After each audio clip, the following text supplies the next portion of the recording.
Problem है और साथ ही ये कह रहे हैं कि जो क्लॉजेज हैं वो भी गलत डाले गए हैं इसके अंदर, इसके लिए स्टैंडिंग कमेटी भेजने को डिमांड की है। देखिए, दो तरीके की बातें हैं।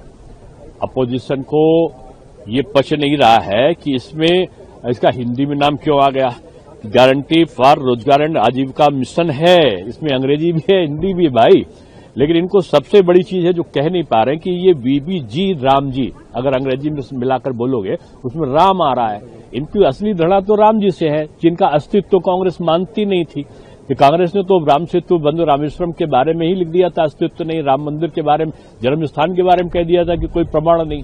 तो ये बिल के बारे में क्या करें? ये बिल एक तरीके का रोजगार सृजन का अवसर प्रदान करता है। गांधी जी जो कहते थे ना कि बहुत बड़ा उत्पादन नहीं, बहुत लोगों के द्वारा उत्पादन। तो ये बेरोजगार भत्ता भी इसमें है कि अगर रोजगार नहीं होगा 125 दिन का तो बेरोजगारी भत्ता होगा। 20 साल पुरानी मनरेगा की स्कीम थी।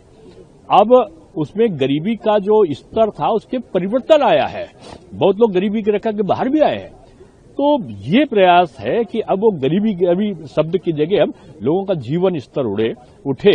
इसलिए 20 साल की स्थितियों का परिवर्तन है और इसमें विपक्ष को आगे आना चाहिए, क्योंकि 125 दिन का रोजगार मिल रहा है, बेरोजगारी भत्ता मिल रहा है और इसमें 60 दिन जो कृषि कार्य करेगा तो उससे वो मुक्त रहेगा, यानी किसानों को भी मजदूरी मिलेगी। तो अब विपक्ष को काहे का आपत्ति है? राम जी से केवल। इलेक्शन कमीशन जो है 3 स्टेट और 2 यूटीज की आज रिपोर्ट पब्लिश करने वाले हैं, जिसमें बंगाल भी है और बंगाल में चुनाव भी है।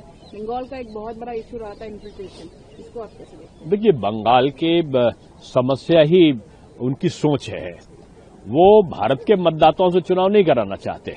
वो चाहते हैं कि बांग्लादेशी घुसपैठिया, रोहिंग्या इसका उनके वो मतदाता सूची में ना आए।